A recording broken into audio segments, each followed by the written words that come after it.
Hey guys, what is going on, and welcome back to another episode of Club and Country. This is episode number 17, and today we are returning with two big games with Brescia as we face Milan away at the San Siro and take on SPAL at home as well. Before we get to the games though, shout out Brescia been getting on off camera.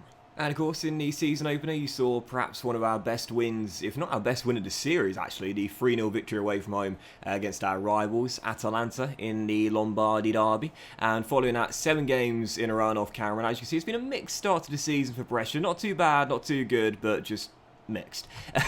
We started off 1-1 draw at home to Bologna. How we didn't win this game, I've got no idea. Esposito, despite his fantastic opening day performance, missed a penalty early on, and then Bologna took the lead 10 minutes after the restart with a thunderbolt from range. What a goal it was on the volley. And despite hitting the woodwork 3 times, I think it was, we just couldn't find a leveller until the 94th minute where Sistana popped up, heading in a Storaro free kick to give us a more than deserved point. And following that, no losses in our first 3 and 2 wins in our first 3 with a victory away against Sassuolo by 2-1. Esposito back to his best on the score sheet early, and whilst Jeremy Boga, who I think has scored in every single game against Sassuolo in this series, made it 1-1, we did find ourselves a leveller in a very bizarre way with 12 minutes to go. What's that all saying? I always say it, luck will balance itself out eventually. Didn't get the luck against Bologna, certainly did for our winning goal. A shocking own goal for us to leave with the 3 points there, and after that a goalless draw at home to Udinese. Not much to report in that one, but following that, pretty poor run to end the run off camera.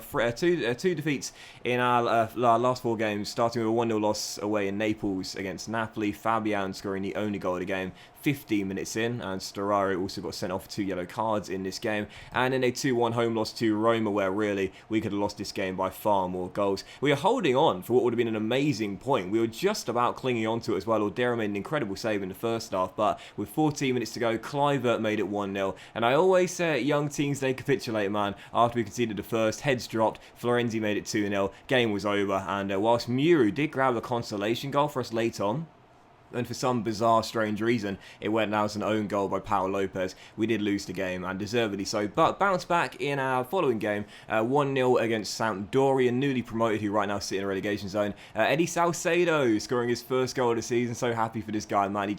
He works hard, he tries hard, but he just can't keep the goals coming on a consistent basis. He made it 1-0 though, heading in a De Pauli cross. And our final game off camera was a 1-1 draw at home to Torino, who actually have Jason in their team in this save.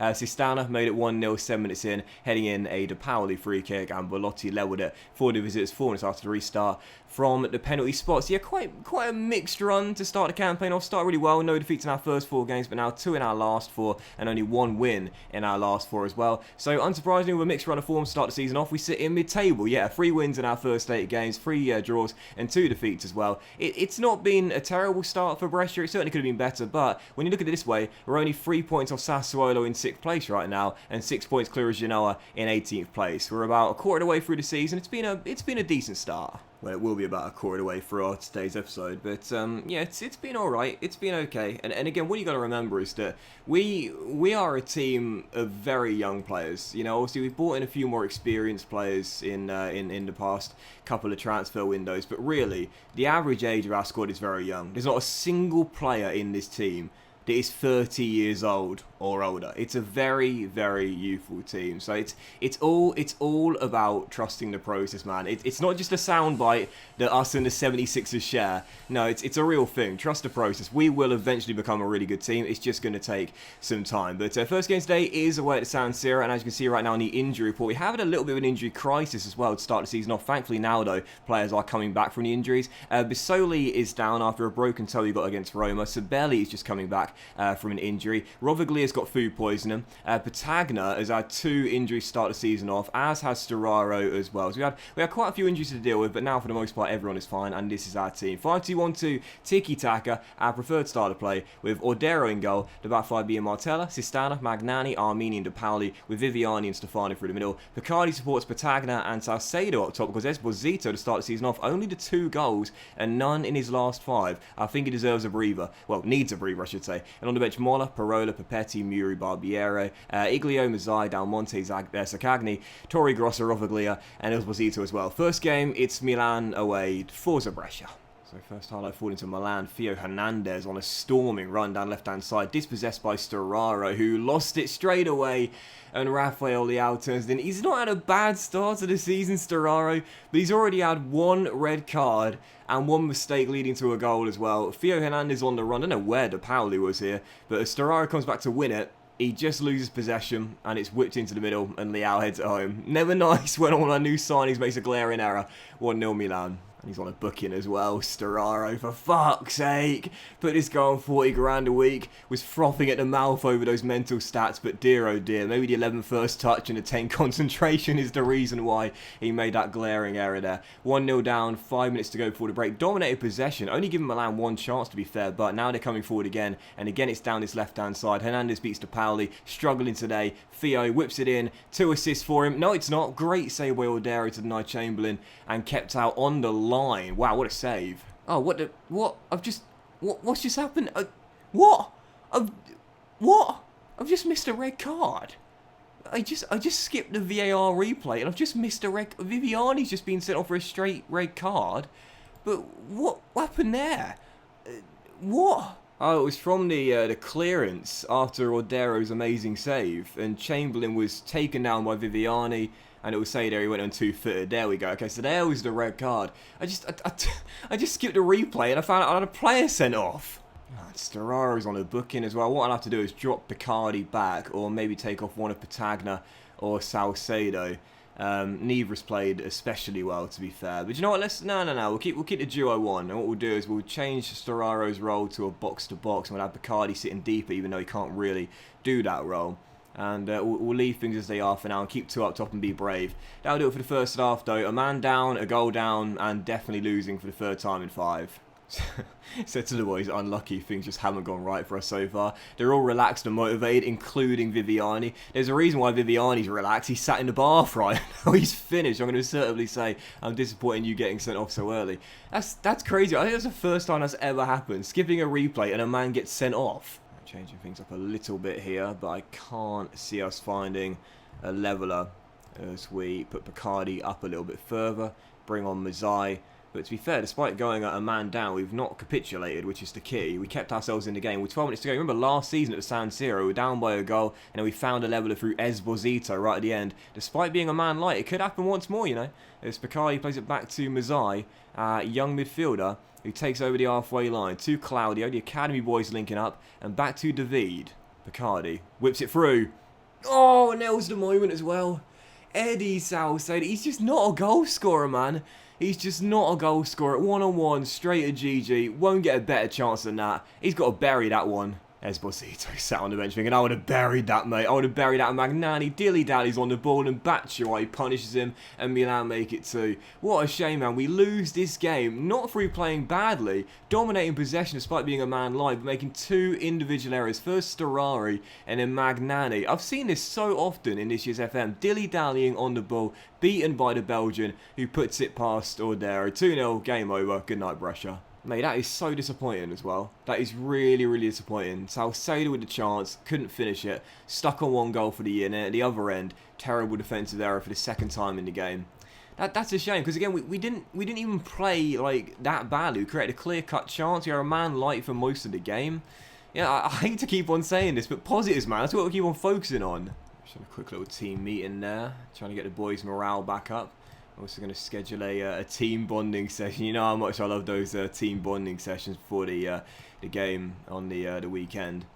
And hopefully that'll improve our morale. I will improve our fortunes and our form as well. Because our form lately has been quite disappointing.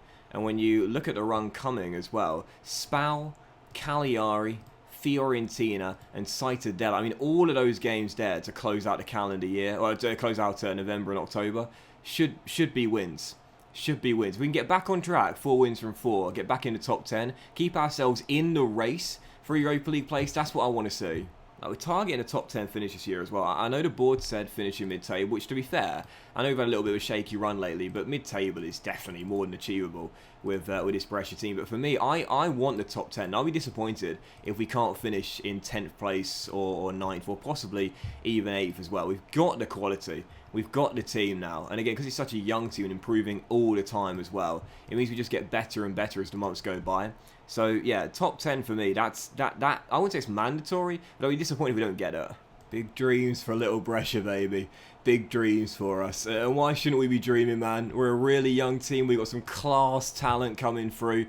Win this game. Let's get back on track. Forza Brescia, baby. Let's get back in the top 10 to end today's episode off. So, we stick with the 5-2-1-2 once again. You see the fitness and injury problems we still have right now. We've had so many of them start the campaign off, I must say. We'll stick with the 5-2-1-2 tiki-taka. I really like this system, I must say. I think it works well. And this will be our team. Few changes on the back of the loss. Ordera in goal. Back five is now Muru, Sistana, Parola, Armenian De Pauli. With Basoli carrying that slight knock with the broken toe. And a slight knock with the broken toe. Just going back from the broken toe. And Storaro as well. And up top, Bacardi and Salcedo and Esposito. Come on, Sebastiano. Comeback game today, son. We need you. And on the bench, Mola, Magnani, Papetti, Barbieri, Sabelli, Iglio, Mazzai, Dalmonte, Zaccagni, Torregrossa, Rovaglia, and Patagona as well. Second and final game, it's SPAL at home. Forza Brescia. Let's get back on track today. Esposito's got to get back on track today as well. 2 goals in 8. Doesn't sound terrible for a 19-year-old, but based on the season he had last year, it is very disappointing. Dominating possession, not doing much with it, still tied at 0-0. This game's got 0-0 written all over it. Goals have been a bit of a problem for us in the recent weeks. So I think what we'll do in the second half is say to the boys, unlucky so far. But I will individually criticise Esposito on a 6.6 and Bacardi. Try and make him a bit more creative. Try and calm down Storaro on a booking. Don't want to see him get another red card start of the season. What we'll do now is we will mix the passing up a little bit more. We'll play at a higher tempo and be more expressive in our creative freedom as well. The go-to tactical changes I always make in FM when searching for a goal. And we'll change our mentality to attacking as well. 40 minutes to go, still tied at 0-0. Corner, Brescia, Storaro floats it in, and is that a penalty? It is penalty for Brescia with half an hour ago and a chance to get in front. I'll just let you know. This is one of the things about FM, like, I wish they could just change. Like, I get it, like, VAR's a new thing, so I can see why they're sort of showing it in the game as a cool little new sort of in-game feature, if you will, but it just takes too long, man. You know it's a penalty, just award it. And it is indeed a penalty. What an absolute shocker. And a chance for Sebastiano to break his goal drought. None in his last 5 games. And despite missing from the spot earlier against Bologna this season, he converts this one. 1-0 Brescia, 3rd league goal of the year. Big. Big for his confidence. Missed a spot kick against Bologna. Hadn't scored since then. Oh no, he did. He scored against Sassuolo in the very next game, but hadn't scored since that one. But now back on the goal scoring charts. Sebastiano makes it 1-0. Now let's get a second goal and kill this contest off. Come on, Brescia. Bacardi on the ball. Back to Muru. Nice ball down the line. Salcedo to chase. And the number 7 crosses in. And there's his bro Esposito off the bar. And 2 bites at the cherry. 3, in fact. And he missed every single one. Come on. 18 Esposito buries that. 9 Esposito. Couldn't finish. Storaro. Oh, what a save by Brescia. Turn it over the bar for a corner. Still 1-0. This game should be put to bed by now. Pretty confident we'll find a second goal not before long, though. We've got SPAL against the ropes at the moment. What a fantastic goal line block that was by Brescia, though, as we still lead by 1. But as SPAL have a highlight here, I'm going to be so frustrated if they find a leveler, man. We need to get back to winning ways here. Ball over the top. Wrecker is onside there. Wrecker is onside.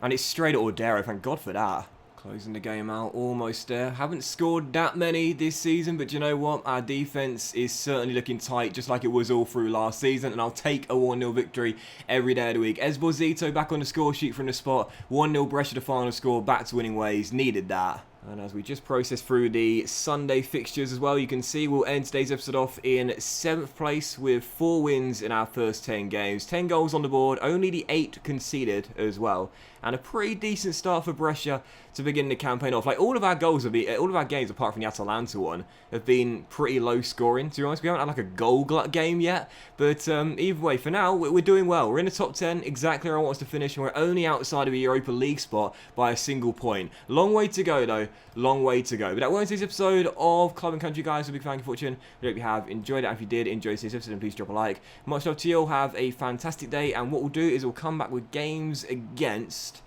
Should we close out the calendar year with Genoa away and Juventus at home, or should we come up with the start of January, Inter away at the San Siro and Empoli at home?